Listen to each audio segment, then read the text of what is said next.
Nemel wanted to scream. It was perfectly reasonable to scream. The ground was still beyond the range of her goggles' dark vision, but the scant moonlight over the landscape seemed to continually suggest that she was about to have an abrupt and unromantic encounter with the frozen mountainside. But she couldn't scream. At first, it was because her entire body seized up and she physically couldn't. After that, her training as an air officer took over and she forced herself to analyze the situation. Dame Verilyn didn't want to be noticed as she approached whatever this base was supposed to be, so she mustered all of her willpower to hold in her panic. After half a minute of plummeting into the darkness, her frantic mind finally eked out a rational alternative. She went through the motions of a spell, casting silence on herself. And then, she screamed. Around the time she had screamed her lungs out, the world lurched as Frost Dragon decelerated. Nemel's body squished against Dame Verilyn's grip, but her arms and legs and head wanted to keep falling, making it feel like someone was trying to pull them off. Somewhere along the way, Nemel was released. She dispelled her silence and cast a fly spell like she was trained to by the army after being subjected to an aerial dismounting. At first, she left Dame Verilyn far behind, but Nemel eventually slowed her descent enough for her liege to overtake her. The structures of the base below finally appeared in her equipment's dark vision. The Frost Dragon transformed in midair, landing silently on an empty parapet in her human guise. Nemel activated her invisibility cloak and floated down to join her. Except that, by the time she landed, Dame Verilyn could no longer be seen. Nemel nervously looked around, not daring to move or make a sound. That knows whatever said this was the Ijania base, right? He definitely said Ijania. Every noble knew of the legendary assassin organization. They had the power to topple nations through their evil acts and, for the right price, they could be hired to do exactly that. She still couldn't figure out why anyone would want to assassinate Dame Verilyn, though it might have been to enact a long-standing grudge. The Empire and the Imperial House had plenty of wealthy and powerful enemies. Rather than paying whatever it cost to directly bring about the downfall of the Empire, they could engineer an incident and hope that it brought about catastrophic results. A representative from the Sorcerer's Kingdom being murdered in the Empire might very well invite a punitive response from the powerful nation against its client state. The way that Dame Verilyn traveled from city to city made her a tantalizing target relative to Baroness Saradnik, who was working with the Imperial Army. Anxious worry filled Nemel as she continued to consider what her new liege was doing. Ijania had a reputation for reliably carrying out kidnappings, sabotage and assassinations, but how would they fare against Dame Verilyn? The bronze dragon they had left behind was nearly twice as long as her and said that he couldn't handle them for another century yet. She had participated in the operation to remove the ancient green from the blister, but as far as Nemel knew it had been a combined effort between the Imperial Army and the forces of the Sorcerer's Kingdom. Was there something she could do to help? She had some spells that might. Blorf. Nemel bumped into something soft. Dame Verilyn had been standing right in front of her. She opened her mouth to ask a question, then stopped to silent cast another silence spell around them first. Dame Verilyn looked straight at Nemel despite her being invisible. "Was that you?" she asked. "My blind sight just lost all sound." "Sorry, I had a question." "What is it?" "I want to help," Nemel said. "Can I cast some spells on you?" "What sort of spells?" I have." "Wait, what magic items are you using?" "I currently have a Belt of Magnificence, Ring of Greater Fire Resistance, Ring of Non-Detection, Greater Periapt of Health, Lesser Bracers of Armor, a bunch of consumables, potions and scrolls and such. There's also a Ring of Sustenance and a Ring of Regeneration I could use, but I haven't needed those for a long while." "Nope, maybe?" Nope, I've only heard of one of those items." Aside from the Belt of Magnificence, they did at least seem self-explanatory.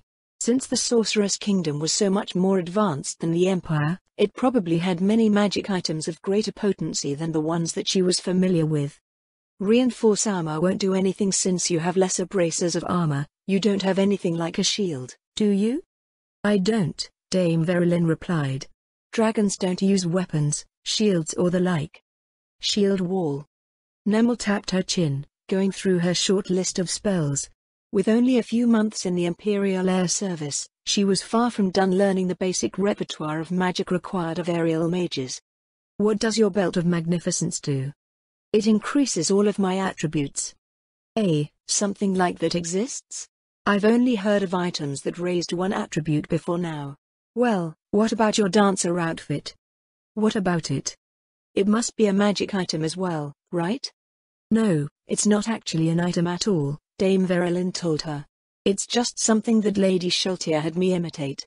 A frown crossed Nemel's face as her mind helplessly veered towards what her liege was implying. But you're wearing something, yes? No. Nemel's eyes grew wide. She turned her gaze away. That means you've been running around naked this entire time? I've been running around naked for over a century, Dame Verilyn replied. I don't see anything wrong with it. Are there any other spells that you have for me? I'd like to continue examining the area. Sorry, Nemel said. I think that's all I can do. You should really get more equipment though, there's so much stuff you could be wearing.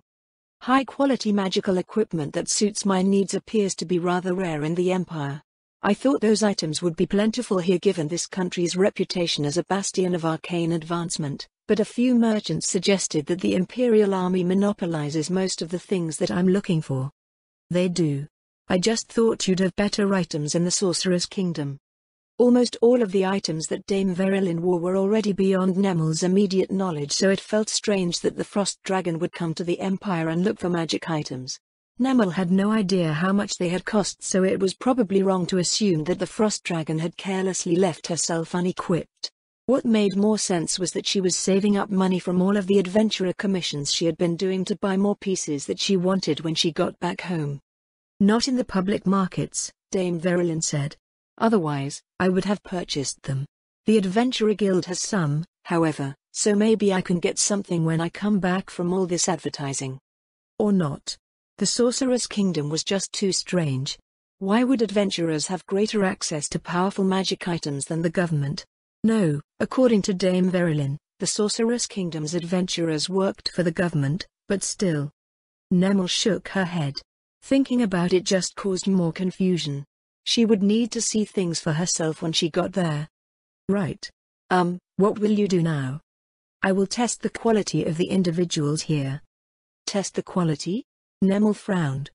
I received some instructions while we were in Nixhaven, Dame Verilyn said. Lady Sheltier was looking for spies. Spies? Why? Understanding is not required, or that's what I was told. I was tasked to shop around for the best spies possible, so these developments are quite convenient. Were spies something one could shop around for? It was probably a bad idea to dig into the Sorcerer's Kingdom's affairs.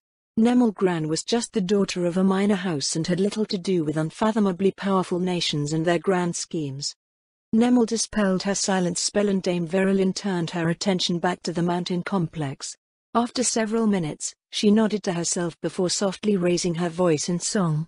Before Nemel could decipher the curious medley, a set of fingers grasped the edge of the parapet and a man dressed in a suspicious black outfit pulled himself up. Thank you for coming, Dame Verilyn smiled.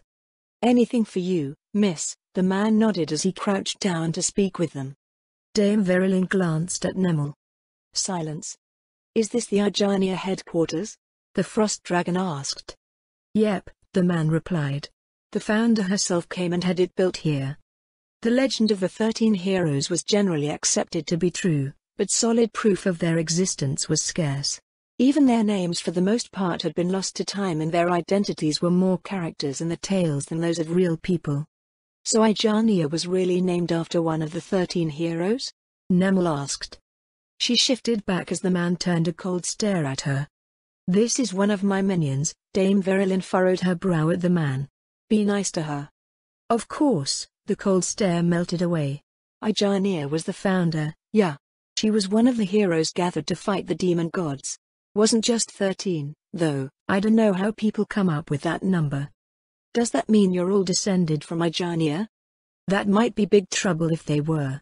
Just like how nobles bred for beauty and charisma, people found strength and talent attractive precisely because they could be passed on to their children. If all of these assassins were as strong as the legendary heroes. The boss is the heiress, a direct descendant, the man said. She's out on a job right now with our senior members. Maybe a third of us are strongly related to the founder. The rest are inducted into the clan from around the region, orphans and such who show the potential to be good ninjas. Are ninjas spies? Dame Verilyn asked. We can do espionage-related work, yeah. Collecting information, sabotage, sowing discord, all that good stuff. Oh, good, her liege brightened. Say, how strong are you compared to the others? The man adjusted his headband, straightening proudly where he squatted. I don't mean to brag, he bragged, but I'm one of the top 40. It's a big organization though, so you got all the members with their different roles. While we're all trained to perform various types of assassinations, we only resort to conventional combat if it's the best option. It usually isn't. We have agents all over the place. How many of you are there? Nemel asked. A lot. Like I said, running around and stabbing people is the least of our work.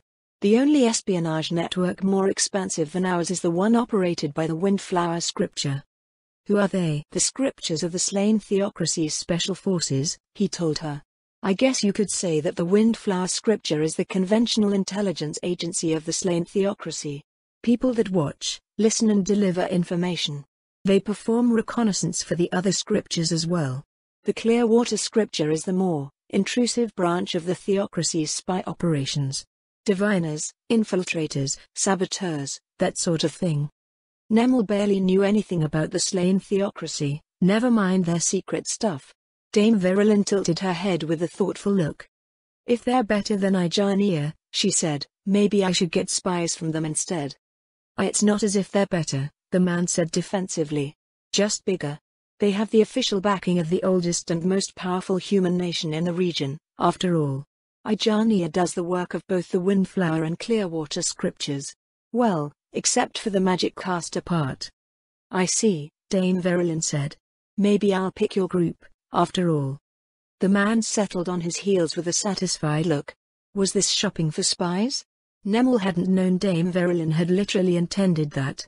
Did assassins normally try to sell themselves like this? Why is he talking to us like this?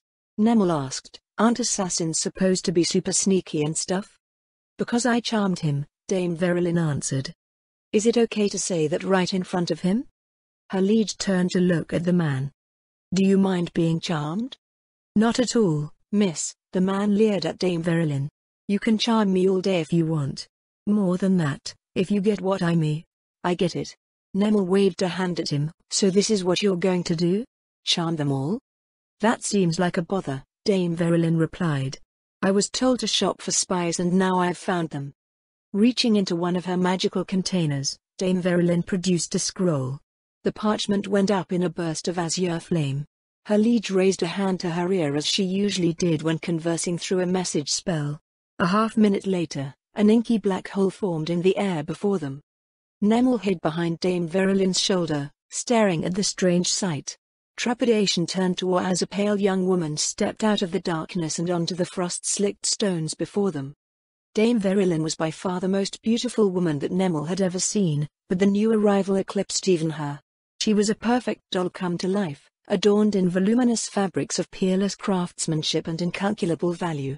Even in the darkness, Nemel recognized a beauty that superseded all other beauties, one that snuffed out envy and jealousy like the petty things they were, leaving only longing and adoration in the hearts of all who witnessed her.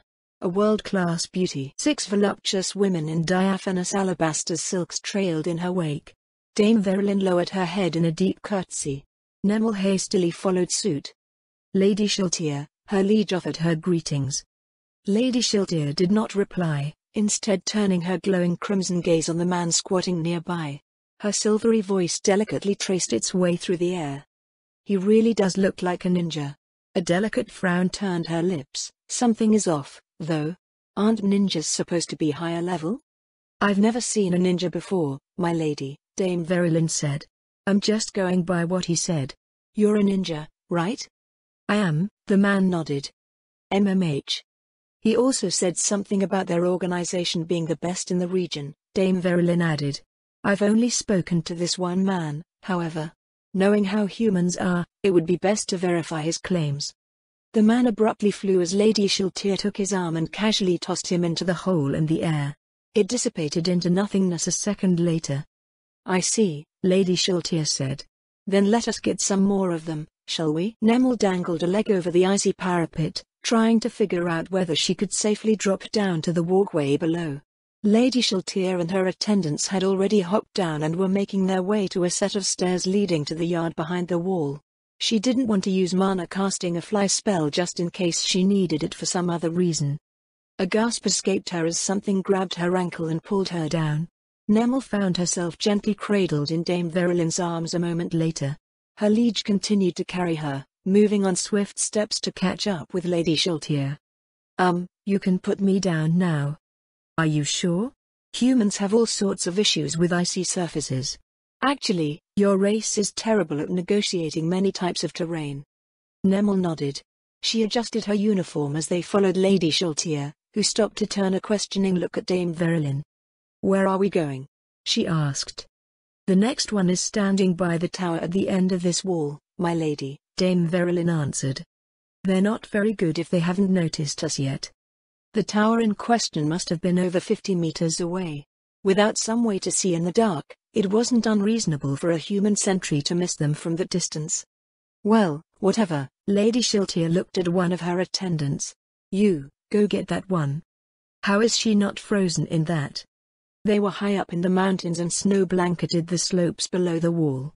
Due to her equipment, Nemel wasn't affected by the frigid weather, but she couldn't help but shiver at the sight of the attendants' outfits. The fine, alabaster silks draped over their bodies were more suited to some dry, hot place in another part of the continent. Maybe they had magic items to protect them from the elements. Most women would probably shed their winter garb if they could, but the number of artificers in the Empire was limited and most were tied up enchanting equipment and creating items for the government. Not to mention such items would be expensive. Personal luxuries like that were something that only the wealthiest could afford. As they waited for the attendant to return, Nemel kept glancing at the others standing near Lady Shaltir. What sort of attendants could be sent after assassins? Her eyes went from their sheer outfits to their pale skin. Then they went to their glowing, red eyes and she froze. Dame Verelin, she whispered, tugging on her liege's sleeve, are these attendants vampires? That's right, her liege replied. They're vampire brides. Her breath caught in her throat momentarily before picking up. They were undead. Undead that fed on humans. She should be panicking more than this, why wasn't she? Lady Shaltir turned her crimson gaze upon Nemel. Her lips turned up in a licentious smile. Tempting me like that is unwise. I beg your pardon, my lady. A pale hand reached out, cool fingers touched Nemel's lips. The fingers traced their way down her chin and pressed lightly against her neck. She could feel her pulse hammering against them. I can sense it, you know, Lady Shaltir said. Your fear. The panic in your gaze, the nervous scent in the air, the rise and fall of your heaving breast. Your fragile heart sending warm blood racing through your veins. If a cute girl like you cannot control yourself in my presence, you will only invite intimacy. Nemel swallowed and closed her eyes. Lady Shaltir was a vampire, too. Was she about to become one as well? The cool sensation left her skin as Lady Shaltir withdrew her fingers. Nemel peered through a crack in her eyelids. The vampire in the black ballroom gown had produced a decanter of wine from somewhere. She opened the stopper and a thin filament of steaming red liquid snaked out. It gathered into a small sphere before Lady Shaltir popped it into her mouth with a lazy gesture of her finger. A sour expression crossed her perfect face. Bleh, the tip of her pink tongue stuck out. It froze. Nemel stared as she realized what the red liquid probably was. It wasn't wine, it was blood. But whose? Do they sell blood in the Sorceress Kingdom, my lady? Oh no, Lady Shaltir held up the bottle like a sommelier displaying a prized vintage. Save for a single domain where certain exceptions can be made, subjects of the Sorcerer King are prohibited from eating other subjects. As you are with Dame Verelin, I assume that you're some sort of minion. I am. Nemel picked up the trailing end of her words, relief flooding over her. I am. Out of curiosity, in which domain are these exceptions made? She would definitely do everything she could to avoid a fief where she might be eaten. Zaradnik Barony, Lady Shaltir replied. Nemel's mouth worked soundlessly at the vampire's answer. She couldn't avoid it, she would be working there. The attendant returned with the assassin she had been sent out to retrieve. Well, that's no good, Lady Shaltir frowned. It's not? Dame Verelin asked. Lady Shaltir motioned to the man, who sported a sort of blithely loose expression. A vampire bride just dominated him with next to no effort. He can't be more than level 15 or so, probably lower than that. Oh. The other one mentioned that the strongest members were out on a job, but we can still ask this one where they keep the better ones, yes? The vampire bride who brought the man back with her looked at Lady Shiltier, who nodded. How many people are here right now? The attendant asked. How strong are they? Around 200, the man answered softly. A third are in training, a third are between jobs. The rest are base staff, sentries, cooks, craftsmen and the like. Those between jobs and the masters overseeing training are stronger than I am. If one were to compare them to adventurers, Dame Verilyn asked, how strong are they? The man looked askance at Dame Verilyn. Answer her truthfully, the vampire bride said. Nemel looked around as the sentry took his time pondering the question. Were there no patrols? Or perhaps their remote and hidden location usually made patrols redundant. The boss's sisters became adamantite adventurers, he said after some consideration. Based on that, we have some mithril equivalent people on site right now. Everyone stronger is out. Lady Shiltier was clearly unimpressed. Nemel raised a hand weakly in front of her. If I may ask, my lady. Dame Verilyn said something about looking for spies? That's right. What were they going to be used for? I don't know, Lady Shiltier shrugged. Spy things. Spy things? The person who sent Dame Verilyn to look for spies didn't know why she wanted spies? Or maybe it wasn't something Nemel was supposed to know about. Idania is one of the most famous, infamous, assassin organizations around. Nemel licked her lips. If it's espionage agents you're looking for, there's more to it than just being strong. The other man said so, right, Dame Verilyn? Did he? Dame Verilyn tilted her head. The way frost dragons learn things was really inconvenient. Did she understand anything of what the man related? The way he described their operations was a bit similar to how the Imperial Army works, Nemel said. It's not just about killing people. An organization like this has supporting elements that provide the training, equipment, maintenance, intelligence and situational awareness required for whatever they're supposed to be doing. Since you're looking for spies, the most valuable people in Ijania are actually the numerous agents who collect information and not the powerful assassins, or maybe the powerful assassins become powerful spies since they aren't needed as assassins? Lady Shiltier nodded slowly several times throughout Nemel's explanation, but the vampire's expression looked just as clueless as Dame Verilyn's. Nemel glanced at the dominated sentry. Why was she trying to market them anyway? I've been wondering about this for a while now, Lady Shiltier said, but who is this child supposed to be? A manager minion, Dame Verilyn raised her head proudly. I've managed to pick up not just one, but 4 of them. Nemel Gran is the over minion. The others are kidnapped at the moment but I'll get them after this.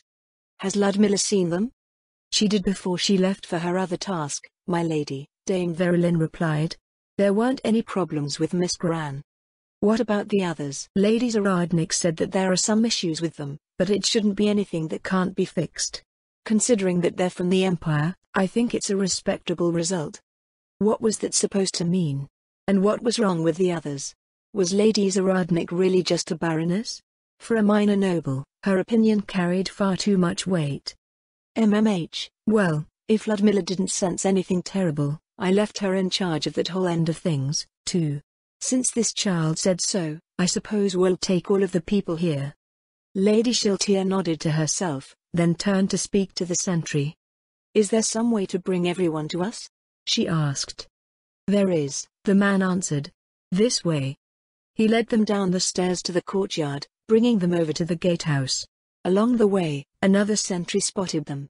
Hey, she said, what's going on there? Get the alarm. The man cried out to her. The female sentry dashed for the gatehouse. A harsh clanging filled the air, repeated at regular intervals. Men and women streamed out of the buildings nearby, then more came from deeper within the complex. Nemel bumped into the wall as she nervously backed away from the cold stares of the surrounding assassins. The vampire brides formed a defensive ring around Lady Shiltier. It was only then that Nemel realized that there were more people on the wall above her. Once it seemed that no new assassins were on their way, Lady Shiltier looked over at Dame Verilyn.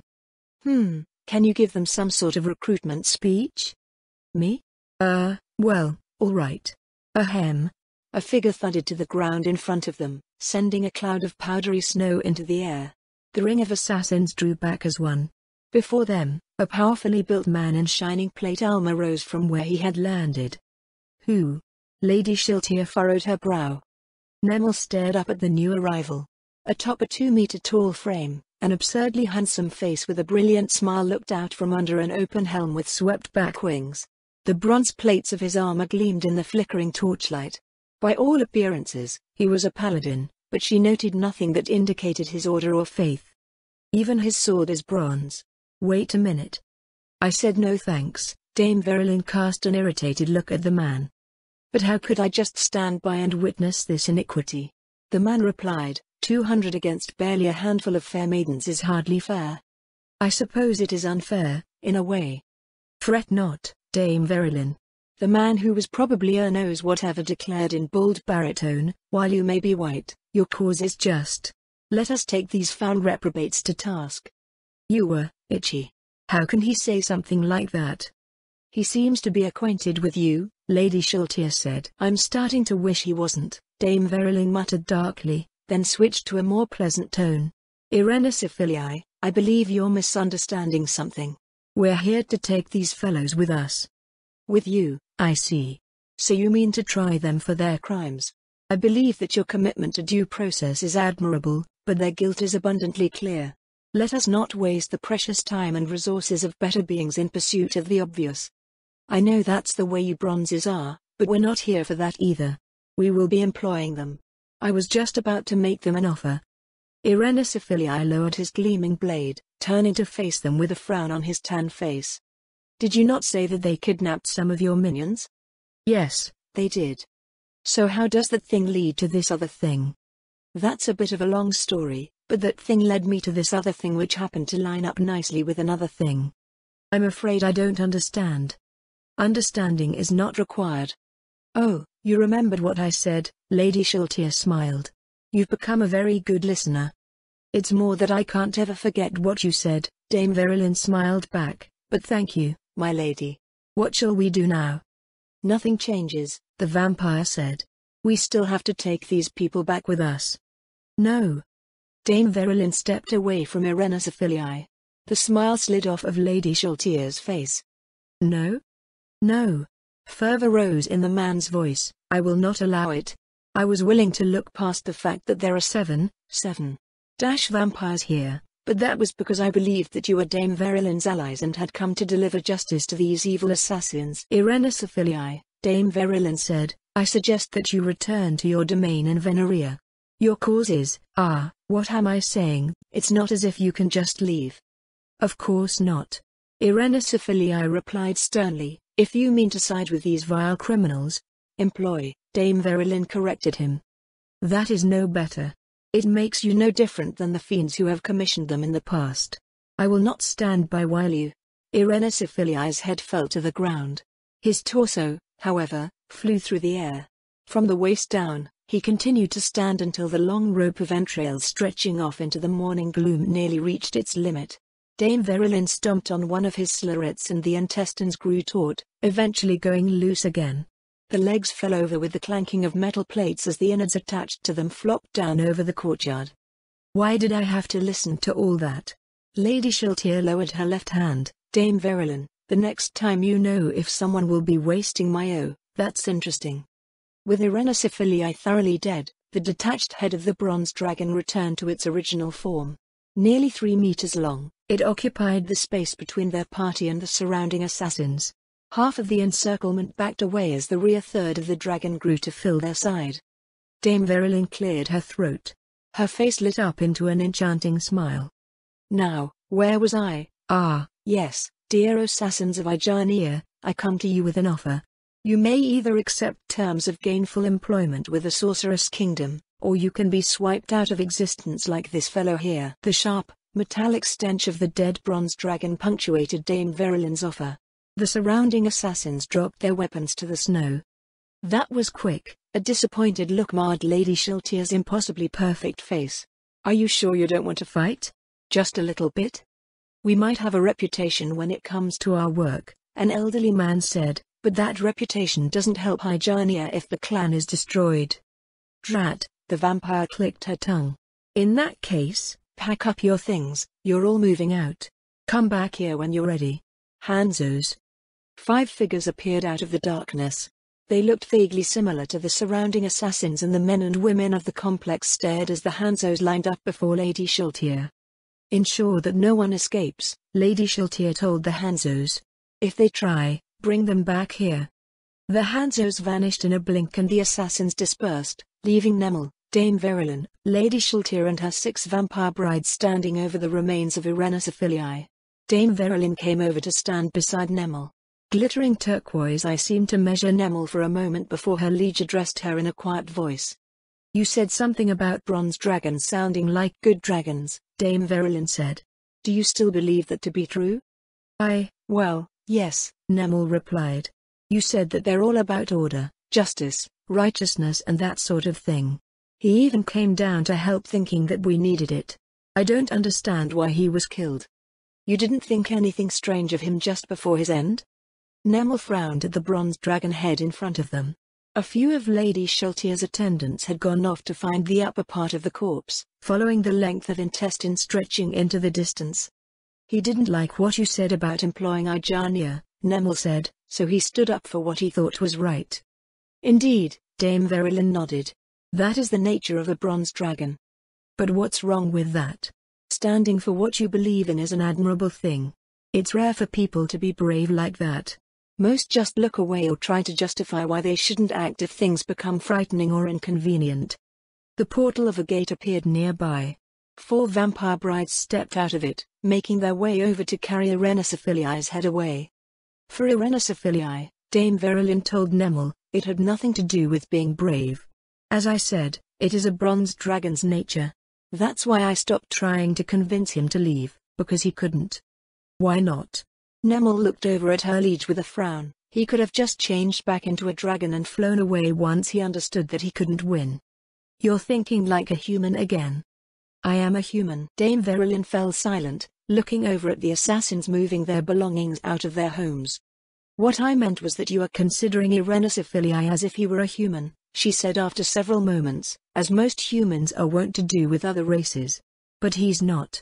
Order, justice, righteousness, did you also happen to frame those concepts in the same ways that humans of the Empire do? Well, yes. Would it be inconceivable that a bronze dragon's sense of order, justice and righteousness is not the same as yours? Of course not, Nemel replied, but it couldn't be so different that it becomes irreconcilable with how humans see things. It doesn't have to be very different, Dame Verilyn said. Just a little bit is enough. Back before he flew over to us I told you that bronze dragons readily involve themselves in conflicts that they believe to be just, that they tend to avoid killing or even injuring others unless they believe that doing so is similarly justified. You appear to have viewed this in a rather positive light. Yes, because that's how good people behave. What was so wrong with being good? She couldn't understand what Dame Verilyn was trying to get at. Then you should consider what I said rather than how you framed it. Bronze dragons readily involve themselves in conflicts that they believe to be just. They tend to avoid killing or even injuring others unless they believe that it is similarly justified. This means that a bronze dragon answers to their own sense of justice. That still seems decent. Is it? Dame Verilyn raised an eyebrow. They can visit ruin without reservation because of their sense of justice. Any remorse that they experience for the act would be reflection over what could have been if only their enemies had shared the same sense of righteousness. That's why I urged you to be neutral when speaking to him. There is no discussion over what is right, no compromise. If you disagree, you are simply wrong and unjust, and thus the punishment that they visit upon you is justified. If anyone intercedes on your behalf, they are unjust for siding with the unjust, and the resulting actions against them are similarly justified. Dragons become very powerful, Miss Gran. The more powerful a bronze dragon becomes, the more power it has to impose its sense of justice upon others. An ancient bronze dragon's domain will seem like a bastion of goodly order, but what most observers won't realize is that it is that way because a tyrant is imposing their will upon everyone, and those that openly harbor unjust views cannot exist there. Was it truly possible for someone to be so upright that they became a tyrant? It felt absurd that good could become something intolerant and seemingly evil. In Irena's Affiliae's case, Dame Verilyn added. His proximity to the Sorceress Kingdom's sphere of influence would have inevitably caused him to commit suicide by self-righteousness. At best, he met a premature end because he was confronted with something he had to make a choice over, and that choice was made by the fact that he was a regular bronze dragon. You said that this was a bronze dragon's nature, Nemel said. But dragons are supposed to live forever, accumulating wisdom, knowledge and experience. How can you have all that and still be a slave to your nature? Because it's all that we need? It's not as if many things can come by and force us to admit that we're wrong. More often than not, the moment that we are proven wrong is also the moment of our demise. Besides, adhering to one's nature isn't limited to dragons. From what I've seen, humans are just as bad. Individuals of your race may vary widely, but outcomes are quite predictable once you understand where someone stands. Your societies are especially prone to this. Problems are ignored, explained away or blamed on something else until reality unkindly visits a correction. Then what is a frost dragon's nature? Nemel asked. I'm supposed to be working for you, but this whole thing about draconic nature is scaring me. I don't think I've purposely hidden any of my nature from you, Dame Verilyn answered, so it should be as you've seen. Frost dragons are simple, independent hunters. A hunter, wait, is that why you're an adventurer? Her liege's look turned thoughtful and her gaze went to Lady Shiltier. That's a very good question, Dame Verilyn said. Lady Shiltier, is that why I'm an adventurer? No, Lady Shiltier replied. You're an adventurer because I thought I might be able to gain something from your achievements in the guild. Though after listening to all that, I did feel that it was fitting. The Sorceress Kingdom seemed like a terribly haphazard place. Dame Verilyn, Lady Zaradnik, Lady Shiltier, they all appeared to sense and feel their way through weighty matters. Oh, I agree, my lady, Dame Verilyn nodded. Especially with this adventurer guild in the Empire. You hunt people down and they pay you, it's like being paid for breathing. Or is that why you've sent me on all these tasks as well? Maybe. So that's it? Nemel asked. Frost dragons are hunters? Does that mean when you get even more ridiculously powerful you're just going to hunt everything? Probably not. I explained this back in East Estate, yes? Just take what I said back then and apply what you know of frost dragon nature. Was Dame Verilyn suggesting that Nemel could anticipate what her liege would desire of her? This was a skill that many nobles considered valuable in vassals and household retainers, but would she be able to do so for a dragon? I'll do my best, Dame Verilyn, Nemel said. I just wish I had some examples to study. You've had an example to study for weeks. The Azalizia Mountains have been the domain of frost dragons for centuries. But the Azalizia Mountains just look like the Azalizia Mountains. Precisely. Many dragons are predators and their domains serve as a hunting ground, but frost dragons are the hunters if that makes any sense to you. We exist within the natural order of the world and understand the nature of things. The independent aspect of our nature means that we also value freedom. I may share my insights to help you understand matters from outside your human perspective, but I've never coerced you into doing anything, have I? Reflecting on the time since she had met Dame Verilyn, Nemel realized that it was true. Though she shared her thoughts on the Empire and human nature with Nemel, often in very blunt and uncomfortable ways, everything significant Nemel had done in that time was by her own choice. Fenrose and the others were the same. Everything they had ended up doing was concocted by themselves or as members of Zushiru's staff. Barring the little things like asking Nemel to deliver lunch to Zushiru, the closest thing to a demand that Dame Verilyn had made of her was conveying Lady Zaradnik's wish for people to do what they were supposed to be doing, which Nemel supposed was essentially doing what was in their nature to the Frost Dragon. While Dame Verilyn was a significant factor in their lives, her touch was so light that it may as well have not been there. You haven't, Nemel said. That's quite strange for a noble. We're used to having obligations and duties and all sorts of things that we were supposed to observe. It's to the point where even if you haven't really demanded anything from us, we've imposed those things on ourselves. But if you're the way that you said, how do you handle being Lady Zaradnik's vassal? She's a lot like the martial nobles in the Empire. Despite her seeming like the personification of a rulebook, she and I see many matters from a similar perspective. There are also several other things going on between us, but Lady Zaradnik mostly leaves me to my own devices. She's also Ludmilla's pet, Lady Shiltier added. And that? Huh? The vampire brides who had gone looking for the front half of the bronze dragon returned.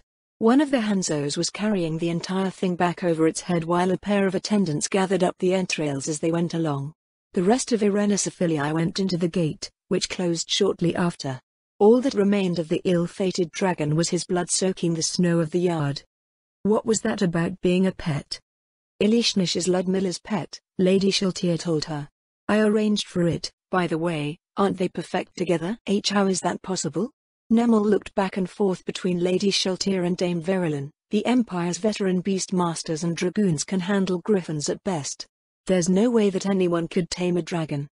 Lady Aura tamed my brother, Dame Verilyn said. I became Lady Zaradnik's pet voluntarily, though. There were quite a lot of perks that came with it, including that land you're going to be managing. So Dame Verilyn's domain was something like a pen for a hippogriff? Or maybe a pasture for a horse? No, that wasn't right. Nemel mentally waved the strange thoughts away. As a frost dragon, she asked, you desire to keep your land natural? Natural means a lot of things, Dame Verilyn answered. Since it seems inevitable that I'll have at least some races on my land who can live in the same sort of environment as humans, I'm setting aside some space for them sooner rather than later. So you're not doing it for the taxes? I am, but dragons never do anything for a single reason, even if we don't realize what we're doing at the time. The first set of assassins returned with their things. Many didn't look much like the figures from before who were shrouded in their black uniforms. If anything, they looked like normal villager families bundled up in winter clothing. Are those your actual families? Nemel asked. It's a ninja village, one of them answered. Why wouldn't we have our families here? There were about 200 of you before, Lady Shaltir frowned. Including your families, how many will there be? Roughly 400. Just a minute. Lady Shaltir produced a scroll, which went up in a flash of azure flame. Her crimson eyes gazed at nothing in particular as she held a hand to her ear. Did everyone in the Sorceress Kingdom do that when they used a message spell? Nemel supposed it was a good way to indicate that they were magically conversing with someone. After a minute, the vampire lowered her hand. We're still good, Lady Shaltir smiled pleasantly. It will be a bit crowded for a day or so, but, rest assured, suitable permanent accommodations will be provided. Please listen to the person giving out instructions on the other side or you will die. With that, another gate opened. Lady Shaltir gestured lazily with her hand and her attendants helped to move the assassin's belongings through the portal. Nemel couldn't decide whether the situation was pleasant or terrifying. Maybe it was both. Too many strange things had happened in rapid succession, causing her to doubt her reality. Several batches of assassins and their families came from their homes and departed through the portal. Nemel found her eyes increasingly drawn to Lady Shaltir. She was powerful enough to instantly slay a dragon with a swipe of her hand. Dame Verilyn deferred to her and she referred to Baroness Zaradnik by her first name. Was there something you wished to ask? Nemel blinked at Lady Shaltir's question. Since you are Dame Verilyn's vassal, Lady Shaltir told her, that means you are one of mine by extension. This affords you the privilege of asking me questions related to your duties. Decorum and pleasantries have their place, but none of that will save you should I find you lacking in your service. With that in mind, it is better to be forthright so I don't misunderstand your capabilities or intentions. Then, Nemel swallowed, my lady, I'd first like to know the position you hold in the Sorceress Kingdom and what your relationship to Dame Verilyn is. My official position in the Sorceress Kingdom is the head of the Department of Transportation and Logistics. You're the Minister of Transportation? As in a member of the royal court? But what is the Minister of Transportation doing out here? Transporting, obviously. Was that how it worked? No, definitely not. As for the rest, Lady Shaltir said, Dame Verilyn is Baroness Zaradnik's vassal. Baroness Zaradnik is my vassal. Simple, no? I see, Nemel nodded. So that makes you a countess? No, since you're so powerful, a Margravine or a Marchioness? A floor guardian. Huh? Nemel blushed at the embarrassing sound that escaped her lips. Lady Shaltir's lips turned up in a charming smile at her reaction. Ilishnish has a point about you trying to frame everything in human terms. The Sorceress Kingdom is not a human nation. If you intend to serve as a valued member of His Majesty's administration, it is best that you adopt our perspective on things. You will not get very far otherwise. The pale morning light was struggling to break through the overcast skies by the time the last of the villagers was led away. Dame Verilyn returned to her natural form, stretching her wings with a toothy yawn. "Now that that's over with," she said, "it's time to pick up the others."